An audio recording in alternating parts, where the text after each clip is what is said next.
¿Cómo les va? Muy buenos días, exactamente 11 de la mañana y 1 minuto.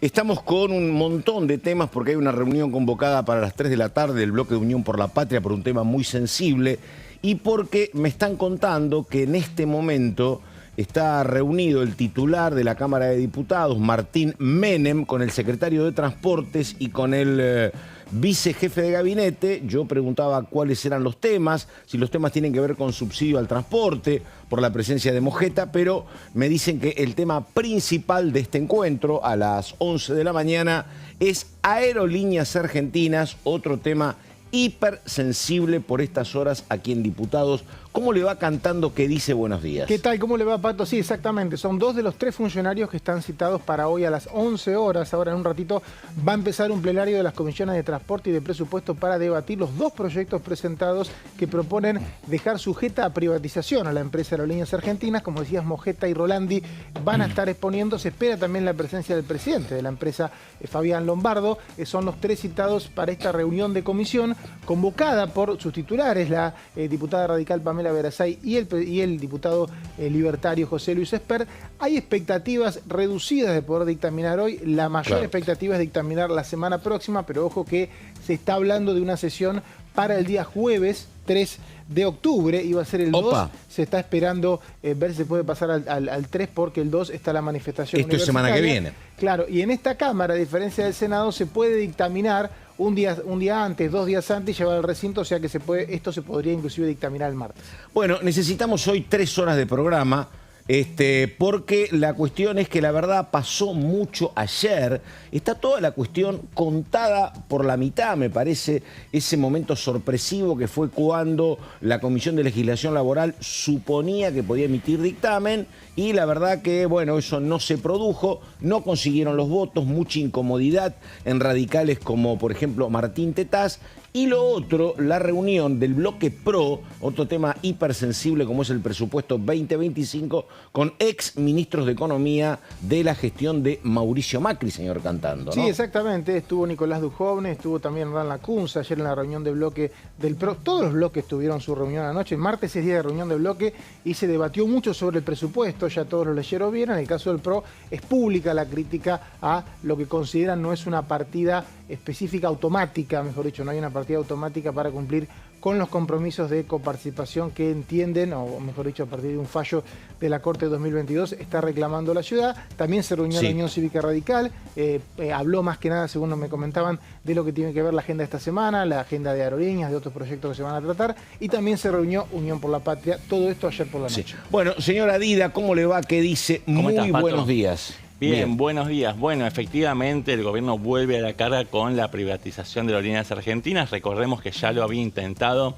en la ley de bases. De hecho, en la versión que quedó aprobada en la Cámara de Diputados estaba dentro del paquete de empresas públicas a privatizar, pero después el Senado lo borró de un plumazo y ahora entiende el gobierno que existe una situación de mal humor social, un descontento por miles de pasajeros que quedan varados a merced de las engorrosas reprogramaciones de vuelos producto de las medidas de fuerza, en algunos casos excesivas, de los gremios aeronáuticos, y por eso ahora el gobierno entiende que puede capitalizar ese mal humor social e ir para adelante con esto. Esa jugada claramente canceló otro debate, el tratamiento del proyecto de democratización sindical para algunos, de cercenamiento, de debilitamiento de los sindicatos para otros. Eso puso en llamas al radicalismo y en particular al presidente de la Comisión de Legislación del Trabajo, Martín Tetaz, que había trabajado intensamente en un dictamen de síntesis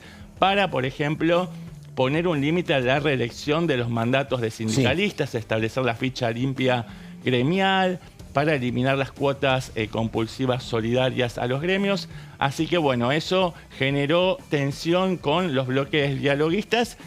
Una tensión que también tiene que se extiende también por el DNU que emitió el Gobierno Nacional, el 846. En el tema de deuda externa. Sí, al principio con sigilo, haciendo poco ruido, que después terminó de implosionar y unió a el peronismo, a radicales y Encuentro Federal, que no quieren saber nada con este DNU, que podría tener, y acá alerta spoiler, el mismo destino que tuvo el DNU de inteligencia, que fue volteado por la oposición, tanto en diputados como en el Senado. Está.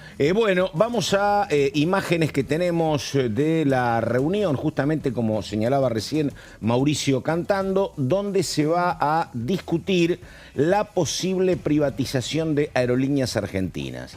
Ahí está, la verdad, ya una convocatoria muy importante. Están convocados Mojeta, secretario de Transportes, Cordobés él, está Rolandi también, tuvieron un encuentro cuando llegaron con Martín Menem, y esto está todo presto para comenzar. Cuando comience nosotros vamos a estar cubriendo todo lo que allí acontece.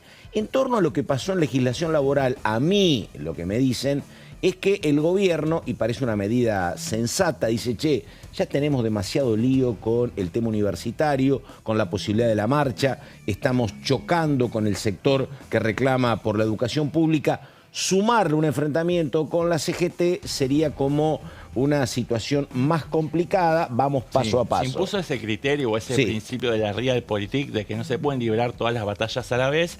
Se decidió ir por el camino, si se quiere, un tanto escarpado, ¿no? El de Aerolíneas Argentinas, porque tiene el camino relativamente... ¿Cómo me gusta esa palabra? Escarpado, me gusta. Escarpado, sí, dale.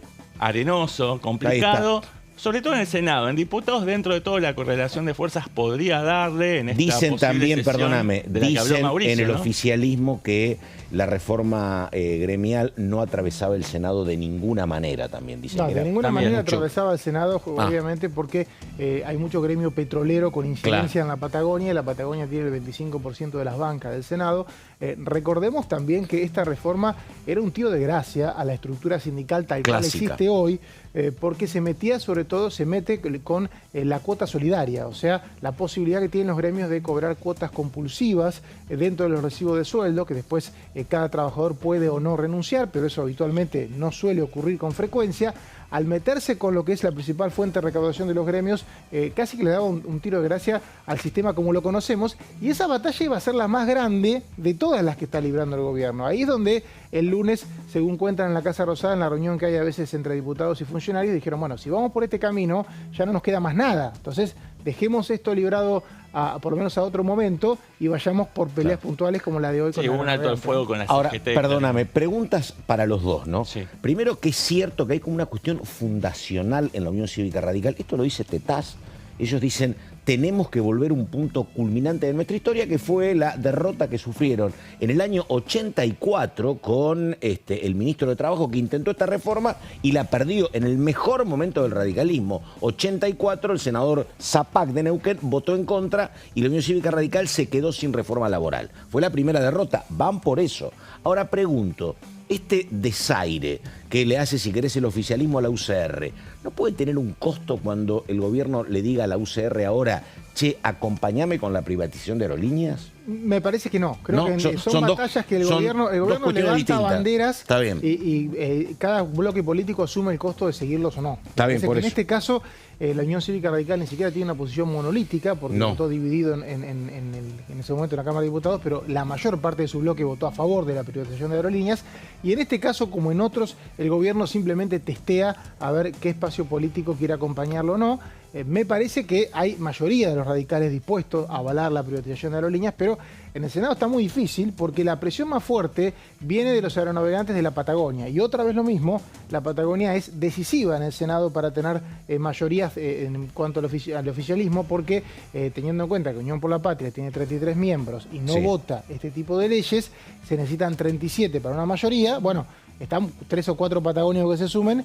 Eso fue lo que pasó con Aerolíneas y no parece haber un final distinto. Y atención, porque si bien esto de Aerolíneas pasó con la ley bases, pasó en el medio de muchas cosas. No fue un debate exclusivo. Hay que ver si algunos diputados que en ese momento votaron a favor de las privatizaciones con Aerolíneas adentro, ahora tratado específicamente el tema, no revisan la posición para uno u otro lado, ¿no? Sí, pero no sería la primera vez que eso ocurra. Ya pasó con los famosos 5 diputados radicales que modificaron su voto con la ley de mejora a los jubilados, ¿no? Sí. Campero, encabezados por Campero. Así que el gobierno tiene los fierros para ir y negociar votos. Por eso, una cosa es lo que pueda pasar aquí en la Cámara de Diputados, si logra efectivamente la media sanción. Después, como dice Mauricio, la correlación de fuerzas en el Senado con Unión por la Patria. Manejando 33 voluntades, solamente le quedarían 4 para poder blindar el rechazo a esta ley. Así que bueno, es un desafío importante para el gobierno que va a fondo con este tema, se quiere quedar con la épica, veremos si se queda con el resultado también. Ahora, hay una cuestión que es interesante, que la verdad, uno entendía que el gobierno, cuando comenzaba primero era un gobierno nuevo, sin experiencia parlamentaria, con un mínimo grupo de senadores y diputados, uno lo entendía todo. Pero también era raro que el gobierno no jugara, estaba como apabullado, no había diálogo, fue todo lo que pasó con el comienzo de la ley bases. Ahora uno ve que el oficialismo juega. Una cuestión es, che, ¿qué tenemos que hacer? Bueno, busquemos 4 votos radicales, los conseguimos a los votos radicales y nos blindamos, evitamos que se pueda avanzar con 2/3 de la oposición. Y ahora diciéndole, cuando todos preveían que el oficialismo iba a acompañar el tema radical de la reforma gremial, nos corremos y esperamos. Digo, incluso se corrió está jugando. Incluso se corrió el PRO, que sacó un comunicado un poco ambiguo, porque respaldando el sentido de esta reforma sindical, pero después, a la hora de los porotos, se plegó a la estrategia del oficialismo, un poco a desgano, de no dar tantas batallas simultáneamente, con lo cual este tema, no sé si muere ahí, pero probablemente en todo caso se retomará después de la discusión del presupuesto. Y la cuestión más sensible, que tiene que ver con renegociar deuda externa, el DNU del gobierno y la convocatoria de Unión por la Patria esta tarde. ¿Ahí qué tenés cantando? Sí, me parece que ahí lo que va a haber es una negociación que empezó de menor a mayor, que va a tener que ver con una presión primero para que el tema se trate en comisión. Ya hay un comunicado del senador radical Pablo Blanco, y después, una vez que pasen los 10 días hábiles que el decreto esté alojado en alguna de las cámaras del Congreso, va a empezar la presión por ir al recinto. Y ahí empieza la estrategia, ¿no? Esto que te decía recién, de que por ahí Unión por la Patria a veces prefiere esperar que otros bloques convoquen a una sesión, como para no... porque si convoco yo aparece la mancha venenosa. La mancha venenosa. Sí. Pero la verdad que hay que ver la estrategia del gobierno, porque en lo que hizo con el DNU de fondos reservados de esperar la derrota, no es lo que se acostumbra. Habitualmente los gobiernos, cuando ven que van a perder un decreto, lo cambian, lo derogan ellos mismos, evitan esas 2 sesiones de derrota que después te deja muy golpeado, sobre todo anímicamente, internamente dentro del Congreso, porque tenés que volver a buscar mayoría, ya saben que podés perder. O sea que hay que ver cómo se maneja el gobierno con este decreto. Llamó mucho la atención porque se entendía de que esto inevitablemente iba a ser parte de la discusión del presupuesto. Claro. Por lo tanto, si había una mayoría para avalar esto, iba a ser la misma mayoría que te lo avale en el presupuesto. E inclusive, en el medio de un montón de otras cosas, tenés más chance de que pase que si se debate específicamente el DNU. Pero bueno, hoy por hoy, las expresiones políticas en contra de este DNU dan cuenta de que otra vez los votos para derogarlos están. Hay que ver cómo actúa por un lado la oposición, cómo se coordina y si el oficialismo tiene un plan B, ¿no? Claro, básicamente tiene que ver... Para aclarar, Pato, porque por ahí del otro lado no se entiende de todo, estamos hablando del DNU 846, que le permite al ministro de Economía, Luis Toto Caputo, tener las manos libres para refinanciar deuda sin la necesidad de pasar por el Congreso, pasando por encima de la ley que se había votado en la época de Alberto Fernández, que solamente autorizaba operaciones de endeudamiento bajo determinadas condiciones, cuando eso establecía que sea mejorar condiciones, una por mejora ejemplo, en montos, en tasas o en plazos. Así que, bueno, es una apuesta bastante temeraria por parte del gobierno. No se entiende cuál sería el resultado, cuál sería el dividendo que estaría sacando el gobierno después de una nueva derrota, ¿no?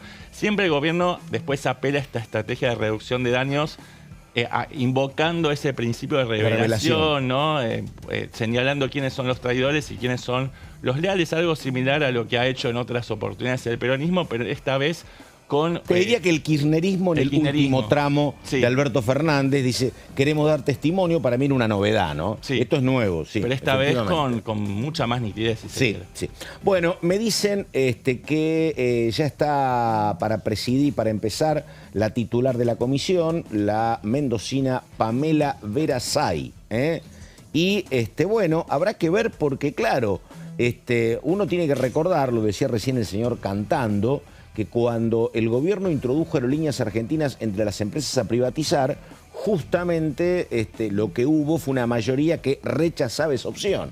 Así que ahora, bueno, eso fue en el Senado, ni siquiera se sacó el mismo día de la sesión del Senado. El gobierno insistió hasta último minuto, decía funcionarios que visitaban los senadores, ya tenemos algunas empresas interesadas en comprar aerolíneas o en inyectar capitales. Insistió, pero no estaban los votos, se podía llegar a caer el capítulo entero de privatizaciones y no tuvo otra opción que cambiar el texto. No cambió tampoco el escenario del gobierno. En el gobierno hay una idea de que los conflictos de esta semana cambiaron el parecer de los senadores patagónicos. Ayer consultábamos y la verdad que por lo menos hasta ahora no están dispuestos a modificar su punto de vista porque está basado en las vivencias de ellos dentro de la Patagonia, donde Aerolíneas es la única empresa que conecta y de mínima lo que van a pedir es que haya un plan del gobierno para garantizar que no haya aislamiento en caso de privatización, ¿no? Mira, hace muy poco tiempo, cuando yo era chico, me decían, mira, para entender algunas cuestiones latinoamericanas, mirá la Cancillería brasileña, mirá Itamaraty, que es la que defiende los intereses permanentes de su país y no cambia nunca, fija políticas,